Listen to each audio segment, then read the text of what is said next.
اعوذ باللہ من الشیطان اللعین الرجیم بسم اللہ الرحمن الرحیم الحمد للہ الذی لا یفرح منع والجمود ولا یغدیہ اعطاء والجود اذ کل معط منتقص سوا وکل مانع مذموم ما خلا هو المنان بفوائد النعم وأوائد المزید والقسم مختلف علیہ دہر فیختلف منہ الحال ولو کان فی مکان فیجوز علیہ الانتقال جلت عظمتہ والصلاة والسلام علی النبی الامی الخاتم لما سبق والفاتح لمن غلق المعلن الحق بالحق ابی القاسم محمد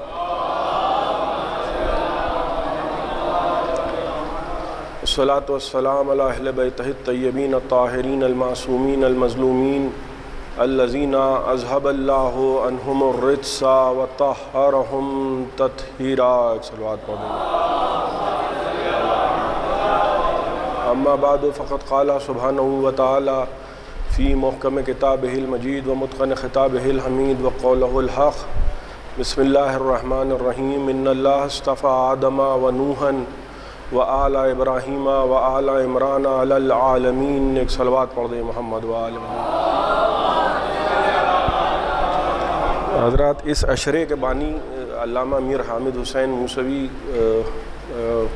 کتاب ابقات الانوار اور دیگر کتابوں کے مؤلف کے جنہوں نے اس عشرے کی بنا ڈالی تھی، جو پہلے نصیر منزل نخاس میں اس عشرے کا آغاز ہوا تھا اور پھر اس کے بعد مختلف اماکن سے گزرتا ہوا سن 1982 میں جب یہ حال بن کے جد مرحوم سرکار سید الملت کے نام سے تعمیر ہو گیا، تو والد محترم نے اس زمانے میں یہ عشرہ ناظم صاحب کے امامباڑے میں ہوتا تھا، وہاں سے اس عشرے کو یہاں منتقل کیا. تو میں آپ حضرات سے دستبستہ گزارش کروں گا کہ علامہ میر حامد حسین موسوی جنہوں نے اس عشرے کی بنا ڈالی ہے، لکھنؤ کے قدیم ترین عشروں میں اس عشرے کا شمار ہے. ان کی روح کے ایصال ثواب کے لیے ان کے والد علامہ مفتی محمد قلی موسوی صاحب تشید المتائن، صاحب ابقات کے فرزند سید ناصر حسین موسوی ملقب بن ناصر الملت، ان کے بڑے فرزند سرکار محمد سعید موسوی نصیر الملت، اور جن کے نام سے یہ حال منسوب ہے، سرکار سید الملت کی ارواح کے لیے ایک مرتبہ سورہ حمد اور 3 مرتبہ قل اللہ کی تلاوت فرما دیں.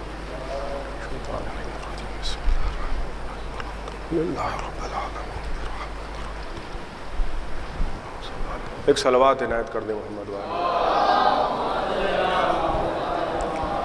میں نے قرآن مجید کے جن الفاظ کی تلاوت کا شرف حاصل کیا ہے، ارشاد رب العزت ہے کہ ان اللہ اصطفى آدم، اللہ نے آدم کو چنا، ونوحًا، اور اس کے بعد نوح کو چنا.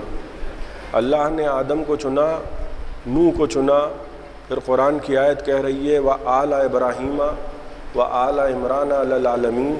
پھر اس کے بعد جس کو اللہ نے چنا وہ ابراہیم کی اولاد تھی اور وہ عمران کی اولاد تھی. آدم علیہ السلام کو جب اللہ نے چنا تو ملائکہ کے لیے ان کو قبلہ بنا دیا. جب نوح کو چنا تو ان کو پہلا رسول بنا دیا. اسی طریقے سے جب آل ابراہیم کو چنا تو ان کے انتخاب کے ساتھ ان کی نسل میں انبیاء کا سلسلہ جاری فرما دیا. آل عمران کو چنا تو ان کی نسل میں ائمہ کا سلسلہ جاری فرما دیا. اور اسی آیت کے ذیل میں نے اپنی کجمج بیانیوں کے تحت جس موضوع کو چنا ہے وہ ہے خدا کے منتخب بندے. جب اللہ کسی کو چنتا ہے، ایک بات میں بڑی وضاحت سے عرض کر دوں، ہم سلیکشن کے ماننے والے لوگ ہیں، ہم چھتوں کے الیکشن کے ماننے والے لوگ نہیں ہیں. کیونکہ ہم نے قرآن سے رسول کو لیا ہے، ہم نے مسلمانوں سے رسول کو نہیں لیا ہے.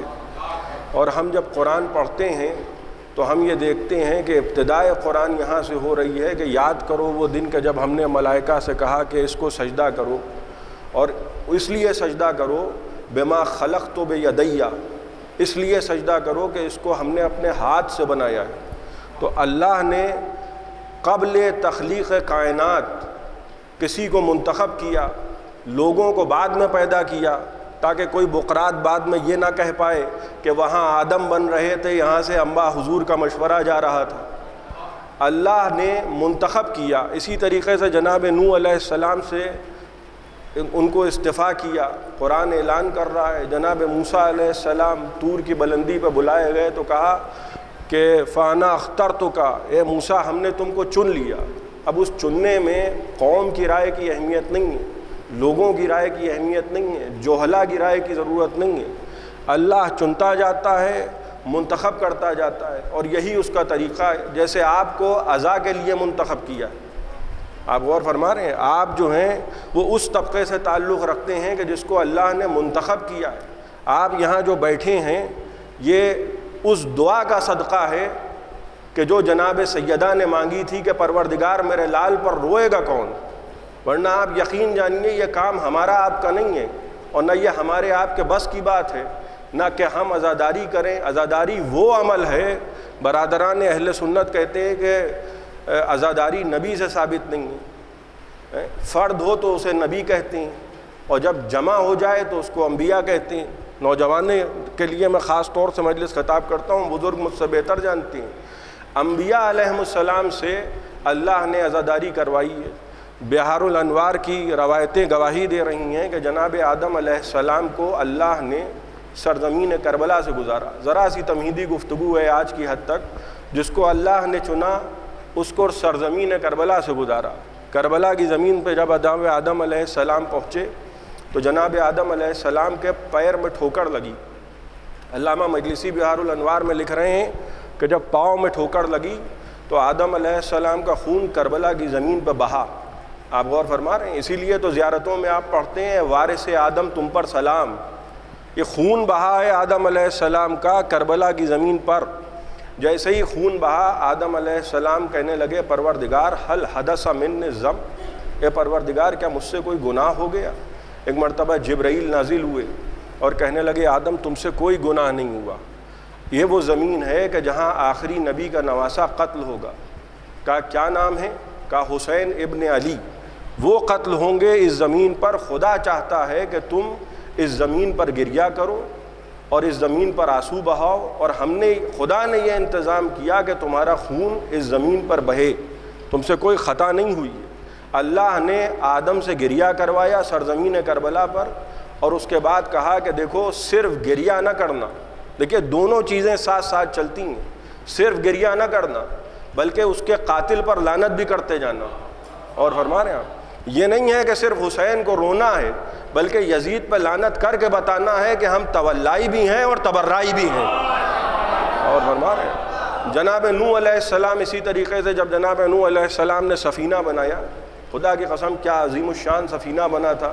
ساری زمین پر جب سیلاب کا پانی پہنچ گیا تو جناب نوح علیہ السلام سفینے پہ سیر کر رہے ہیں، ایک مرتبہ جیسے ہی کربلا کی زمین آئی سفینہ لرزنے لگا۔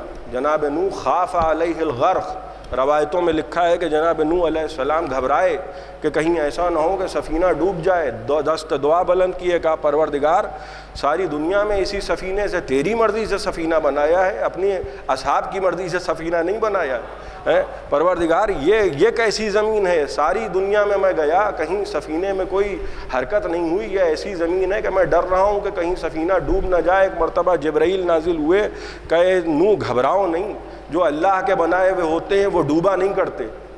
یہ وہ زمین ہے کہ جہاں نبی کا نواسہ قتل ہوگا۔ کہا کون؟ کہا حسین ابن علی۔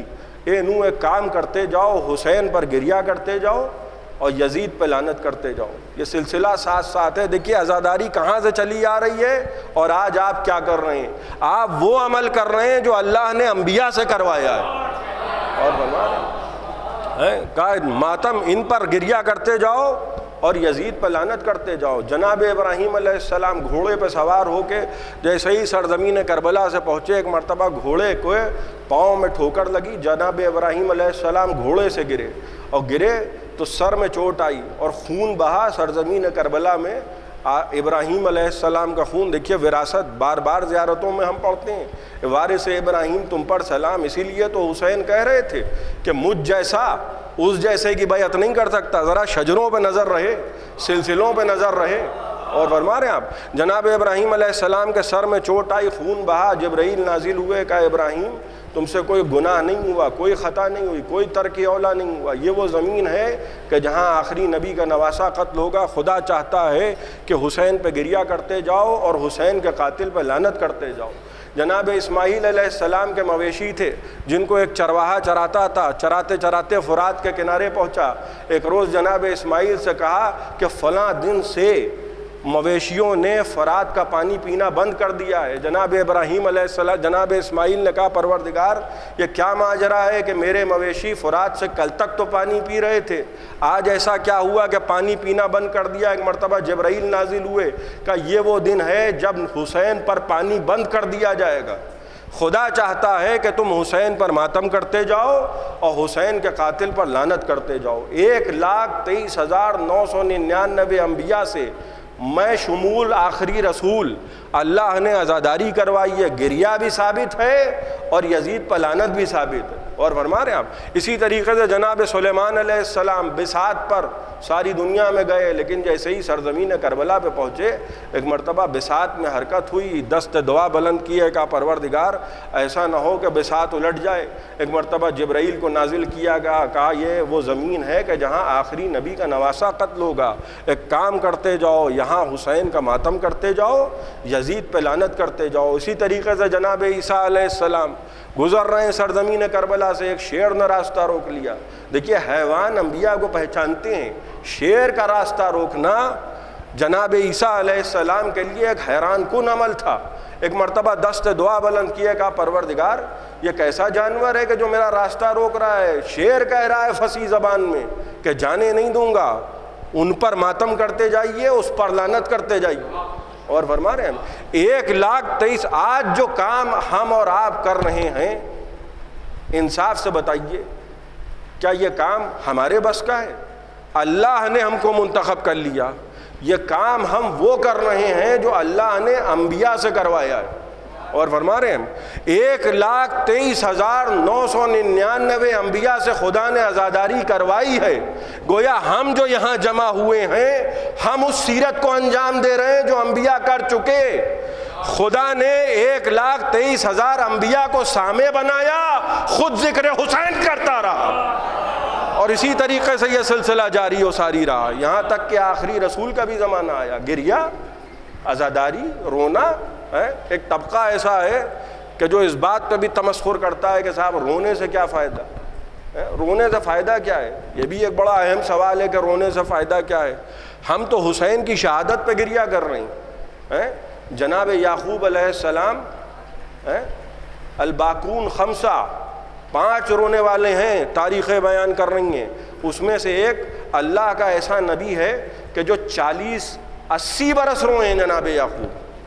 اور صاحب کشاف اہل سنت کے بڑے مفسر ہیں، وہ لکھ رہے ہیں صاحب کشاف کہ ما جفت عیناہ 80 سنہ، اتنا روئے ہیں جناب یعقوب علیہ السلام کہ صاحب کشاف نے لکھا کہ 80 برس تک جناب یعقوب کی آنکھیں خشک نہیں ہوئی ہیں، اتنا روئے ہیں جناب یعقوب۔ دیکھیے باپ رو رہا ہے اور بیٹوں کو برا لگ رہا ہے۔ بڑی لطیف بات کی طرف اشارہ کر رہا ہوں آج کی تمہیدی گفتگو تک۔ جناب یعقوب رو رہے ہیں، وہ جو بیٹے تھے ان کو بہت برا لگ رہا ہے باپ کا رونا۔ کیوں برا لگ رہا ہے؟ کیونکہ وہ یہ چاہتے تھے کہ ہم یوسف کو راستے سے ہٹا دیں، اس کے بعد یوسف کا ذکر نہ ہو۔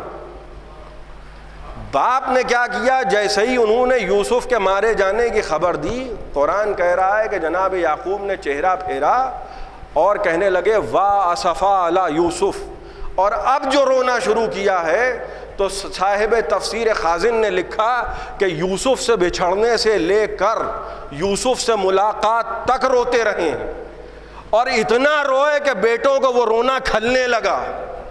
اس لیے کھلنے لگا کیونکہ شریک جرم تھے۔ بھائی توجہ نہیں کی آپ نے؟ معلوم یہ ہوا کہ جو شریک جرم ہوتا ہے اس کو مظلوم کا گریہ پسند نہیں آتا۔ ایک صلوات پڑھیں محمد و آل محمد۔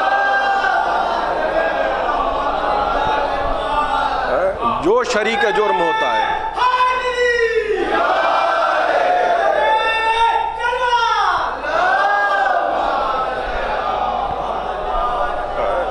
چونکہ شریک جرم تھے، وہ یہ چاہتے تھے، نبی زادوں نے اجماع کیا تھا، نبی زادے ہیں، نبی کے گھر میں رہے ہیں، ظاہر سی بات ہے مال حرام کھا کے جوان نہیں ہوئے۔ اور فرما رہے ہیں آپ، یہ وہ اس طبقے سے تعلق نہیں رکھتا ہے کہ جو لوٹ کے مال پہ پتھر لگوا دے، ھذا من فضل ربی۔ پاک رزق ہے، پاک غذا ہے، پاک ماحول ہے، مگر نبی زادے کیسے نکلے؟ کیوں؟ کیونکہ اللہ نے بھائی کو منتخب کیا تھا، اللہ کے منتخب بندے، بھائی کو کیونکہ منتخب کیا یوسف کو، لہذا دوسرے جو دیگر نبی زادے تھے ان کو بہت برا لگا کہ ہم کو کیوں نہیں منتخب کیا۔ بھائی اگر آپ کی توجہات مفضول ہیں اور آپ میری طرف ملتفت ہیں تو اسی جملے کو میں آپ کی خدمت میں عرض کر رہا ہوں، نبی زادوں کو کیا برا لگا کہ خدا نے اس کو کیوں منتخب کیا، ہم کو کیوں نہیں منتخب کیا۔ تو آپ غور فرما رہے ہیں، جب اللہ کسی کو فضیلت دیتا ہے تو نبی زادوں کو بھی حسد ہو جاتا ہے۔ غور فرما رہے ہیں، یا میں جملہ بدل کے کہوں کہ جب اللہ کسی کو منتخب کرتا ہے اور نبی زادوں کو حسد ہو جاتا ہے تو جن کے شجروں کا پتہ نہ ہو جب علی کی فضیلت دیکھتے ہوں گے تو کس کس قسم کا حسد ہوتا ہوگا۔ جب اللہ نے کسی کو منتخب کیا، نبی زادوں نے اجماع کیا کہ یوسف کو راستے سے ہٹا دیا جائے۔ دیکھیے معصوم کون ہوتا ہے؟ اللہ جس کو عصمت عطا کرتا ہے وہ کون ہوتا ہے؟ نبی زادوں نے اجماع تو کیا نا، نبی زادوں نے، لیکن معصوم کے مقابلے میں نبی زادوں کا اجماع فلاپ ہو گیا۔ اور فرما رہے ہیں آپ، نبی زادوں کا اجماع کیونکہ سامنے معصوم تھا، نبی زادوں کے اجماع کی کوئی حیثیت نہ رہی۔ معلوم ہوا کہ جب سامنے اللہ کا بھیجا ہوا معصوم ہوگا تو نبی زادوں کا اجماع کی کوئی اہمیت نہ رہے گی۔ اور فرما رہے ہیں آپ، تو جب نبی زادوں کا اجماع بیکار ہو جائے تو وہ ثقیفائی اجماع جو غدیر کے مقابلے میں کیا جائے اس کی کیا حیثیت ہوگی، کیا وقت ہوگی۔ جب حسین کربلا کی طرف جا رہے تھے تو ایک جملہ کہا تھا حسین ابن علی نے کہ کیوں جا رہے ہیں؟ بھائی مقصد بھی تو بیان کر رہے ہیں، مقصد عذاب پہ بھی گفتگو ہوتی ہے۔ بہت بڑا طبقہ ایسا ہے جو خود ہم پر اس بات پر معترض ہوتا ہے کہ صاحب فقط مصائب بیان ہو گئے اور فقط فضائل بیان ہو گئے اور صاحب چھتیں اڑا دی گئیں۔ یہ ایک بڑا پرانا اعتراض ہے جو اب باسی بھی ہو گیا ہے، چھتیں اڑا دی گئیں، مقصد نہیں بیان ہوا۔ حسین خود نکلنے کا مقصد بتا رہے ہیں اور کہہ رہے ہیں کہ دیکھو میں جا رہا ہوں نہ کسی فساد کی غرض سے جا رہا ہوں بلکہ اپنے جد کی امت کی اصلاح کے لیے جا رہا ہوں۔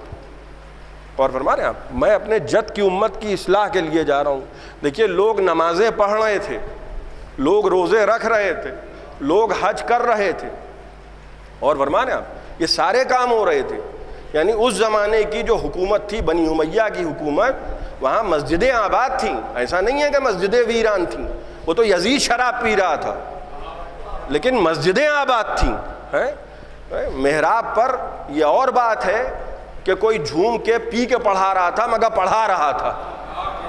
اور فرما رہے ہیں یہ اور مسئلہ یہ نہیں ہے کہ محراب خالی ہے اور منبر پہ کوئی ہے وہ ہے نہیں، ایسا مسئلہ نہیں ہے، تھے لوگ، لیکن اس کے بعد بھی حسین کہہ رہے ہیں کہ میں اپنے جد کی امت کی اصلاح کے لیے جا رہا ہوں۔ اور فرما رہے ہیں حسین کا جملہ بتا رہا ہے کہ نمازیں پڑھ کے بھی لوگ بہک جاتے ہیں، روزے رکھ کے بھی لوگ بہک جاتے ہیں، حج کر کے بھی لوگ بہک جاتے ہیں، اور ہر وہ شخص بہکا ہوا ہے جس کا امام بہکا ہوا ہے۔ اور فرما رہے ہیں لہٰذا حسین نے کہا کہ میں اپنی جد کی امت کی اصلاح کے لیے جا رہا ہوں۔ یزید نے بیعت کا مطالبہ کیا، حسین نے کہا بھائی مجھ جیسا، دیکھیے کربلا جو ہے وہ جیسوں کی جنگ ہے، جیسوں کی جنگ ہے، مجھ جیسا اس جیسے کی بیعت نہیں کرے گا۔ وہ نجس جانوروں میں پل بڑھ کے بڑا ہوا ہے، میں جس کے گھر میں آئے تطہیر نازل ہوئی ہے۔ حسین ماضی یاد دلا رہے ہیں کہ دیکھو ہمارا ماضی بھی پہچانو، اس کا ماضی بھی پہچانو۔ ایک جملے میں بات ختم ہوتی، میں یزید کی بیعت نہیں کروں گا والسلام، خدا حافظ۔ مگر حسین نے کیا کہا کہ دیکھو ہمارا ماضی بھی ذہن میں رکھنا اور اپنا ماضی بھی ذہن میں رکھنا۔ بھائی ہمارے باپ کو بھی تم جانتے ہو، اپنے باپ کو بھی تم جانتے ہو۔ حال کی بات نہیں ہو رہی ہے، ماضی کی بات ہو رہی ہے۔ حسین ماضی یاد دلا رہے ہیں۔ معلوم ہوا جو حسین کی دشمنی دل میں رکھے گا اس کا ماضی کریدا جائے گا۔ اور فرما رہے ہیں آپ کربلا حسین جا رہے ہیں، مجھ جیسا اس جیسے کی بیعت نہیں کرے گا، پورے کنبے کو حسین چھوڑ کے کربلا کی طرف چلے۔ آج محرم کی پہلی تاریخ ہے، ظاہر سی بات ہے کہ آپ صبح سے شام ہو گئی اور آپ مصائب کا سلسلہ آپ حضرات سنتے چلے آ رہے ہیں۔ پہلی محرم عام طور پہ حسین کے مدینے سے رخصت کے مصائب پڑھے جاتے ہیں۔ حسین کس انداز میں سے نانا کی قبر پہ پہنچے، کس انداز سے حسین بھائی حسن کی قبر پہ پہنچے، کس انداز سے حسین ماں کی قبر پہ پہنچے۔ ایک مرتبہ مقاتل لکھتے ہیں کہ جب آخری ملاقات کے لیے جناب ام سلمہ کے پاس آئے، وہ سلسلہ ذہن میں رکھیے گا، آدم عزاداری کر رہے ہیں، اور جب حسین رخصت آخر کے لیے ماں کی قبر پہ ہو لیے، بھائی کی قبر پہ ہو لیے اور نانا کی قبر سے رخصت ہوئے، پورا قافلہ جب جانے کے لیے تیار تھا تو حسین جناب ام سلمہ زوجہ رسول کے پاس آئے۔ زوجہ رسول، تاریخ طبری میں بھی یہ واقعہ موجود ہے، برادران اہل سنت نے اپنی بڑی بڑی کتابوں میں لکھا کہ جب نبی کا نواسا نانی ام سلمہ کے پاس آیا تو ایک مرتبہ جناب ام سلمہ سے کہنے لگے، نانی اب ہم جا رہے ہیں، نانی خدا حافظ۔ کہنے لگی، میرے لال کہاں جا رہے ہو اور کب واپس آؤ گے؟ ایک مرتبہ کہنے لگے، نانی اب ہمارا انتظار نہ کیجیے گا، نانی ام سلمہ ہم عراق کی طرف جا رہے ہیں، ہم کربلا جا رہے ہیں۔ کہنے لگی، میرے لال کربلا کہاں ہے؟ کہیں گے، نانی عراق میں۔ بس جیسے ہی عراق کا نام سنا جناب ام سلمہ کا دل بیٹھنے لگا، کہنے لگی، میرے لال کہیں بھی جاؤ مگر عراق نہ جانا۔ کہا، نانی کیا ہوا، کیا بات ہو گئی، آپ اتنا پریشان کیوں ہیں؟ کہا، میرے لال ایک مرتبہ تمہارا بچپن تھا اور تمہارے نانا گھر میں آئے اور کہنے لگے، ام سلمہ کہ دروازہ بند کر لو ام سلمہ، اب میں حجرے میں جا رہا ہوں، ام سلمہ دروازہ بند کر لو، اور کوئی بھی آئے ام سلمہ تو کہہ دینا کہ آج اللہ کا رسول کسی سے ملاقات نہیں کرے گا۔ لہذا میرے لال جو بھی آتا تھا میں اس سے یہی کہہ دیتی تھی کہ جاؤ آج اللہ کے رسول کسی سے ملاقات نہیں کریں گے۔ کہنے لگی، میرے لال بچپن تھا، اتنے میں کھیلتے ہوئے تم آئے اور میں نے تم سے یہ کہہ دیا کہ حسین جاؤ آج نانا کسی سے ملاقات نہیں کریں گے۔ اے میرے لال تمہاری آنکھوں میں آنسو آ گئے اور تم پلٹے اور کچھ دور آگے بڑھے کہ ایک مرتبہ تمہارے نانا دروازہ کھول کے ننگے سر ننگے پاؤں دوڑتے ہوئے آئے اور کہنے لگے، ام سلمہ تم نے غضب کر دی، میں نے سب کے لیے کہا تھا مگر میں نے حسین کے لیے منع نہیں کیا تھا۔ یہ کہہ کے ایک مرتبہ تمہارے نانا دوڑتے ہوئے آئے اور تم کو گود میں اٹھایا تو تم نے رو کے ایک جملہ کہا، میرے لال نانا یہ مدینہ ہے، یہ کربلا نہیں ہے۔ یہ میرے نانا یہ مدینہ ہے، یہ کربلا نہیں ہے۔ حسین کو نبی نے گود میں اٹھایا اور اس کے بعد کہنے لگے، ام سلمہ اب دروازہ بند کر لو، اب کوئی بھی آئے تو کہہ دینا کہ نبی کسی سے ملاقات نہیں کرے گا۔ اور حجرے میں داخل ہوئے اور دروازہ بند کر لیا۔ میں نے کچھ دیر کے بعد نبی کے باواز بلند رونے کی آواز سنی۔ میں نے کہا، اللہ کے رسول کیا ماجرا ہے؟ کہنے لگے کہ ام سلمہ ذرا دروازہ کھول کے اندر آؤ۔ اب جو میں نے دروازہ کھولا تو میں نے دیکھا کہ رسول تمہاری پیشانی چوم رہے ہیں، میں نے دیکھا کہ رسول تمہارا گلا چوم رہے ہیں، میں نے دیکھا کہ رسول تمہارا سینہ چوم رہے ہیں، میں نے دیکھا کہ رسول تمہارے ہاتھ چوم رہے ہیں۔ میں نے کہا، اے اللہ کے رسول یہ کیا کر رہے ہیں؟ کہا، ام سلمہ وہ جگہیں چوم رہا ہوں جہاں میرے حسین کو تیر لگیں گے، میں وہ جگہیں چوم رہا ہوں جہاں میرے حسین کو تلواریں لگیں گی، میں وہ جگہیں چوم رہا ہوں جہاں میرے حسین کو نیزے لگیں گے۔ کہا، اے اللہ کے رسول یہ واقعہ کب ہوگا؟ کہا، اے ام سلمہ 61 ہجری میں، اور میں ابھی کربلا سے ہو کے آ رہا ہوں۔ اے میرے لال تمہارے نانا نے مجھے کربلا کی خاک دی ہے اور کہا ہے ام سلمہ اس خاک کو ایک شیشی میں رکھ لو، اور یاد رکھنا ام سلمہ خاک کو دیکھتی رہنا، جب یہ خاک خون میں بدل جائے سمجھ لینا میرا حسین گھوڑے سے گر گیا۔ لہذا میرے لال کہیں بھی جاؤ مگر عراق کا نام نہ لینا۔ ایک مرتبہ حسین نے جیسے ہی یہ سنا آنکھوں میں آنسو آ گئے، کہنے لگے، نانی ام سلمہ ذرا ہمارے قریب آئیے، بس میں نے آپ کی زحمتوں کو تمام کیا۔ کہا، نانی ام سلمہ ذرا میرے قریب آئیے۔ ایک مرتبہ حسین نے 2 انگلیوں کا اشارہ کیا اور کہنے لگے، نانی ذرا ان 2 انگلیوں کے درمیان دیکھیے کیا نظر آیا۔ اب جو جناب ام سلمہ نے دیکھا چیخ مار کے روئیں، کہنے لگی، میرے لال یہ تو سکینہ ہے، کرتے کے دامن میں آگ لگی ہے۔